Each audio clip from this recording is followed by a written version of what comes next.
Gwesty moethus, siocled a chreision a jeli, bob bore a ffrynhawn.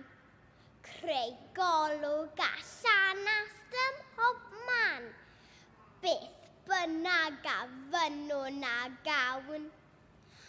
Aros ar ein traed am oriau, y teledu mlaen drwy'r dydd.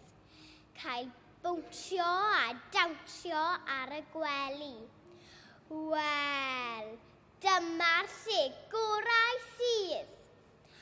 Aros drwy'r dydd mewn pyjamas a chael sylw yn ddi-baid. Mae ambell westy gwych i'w gair, ond y gorau yw ti nain a taid.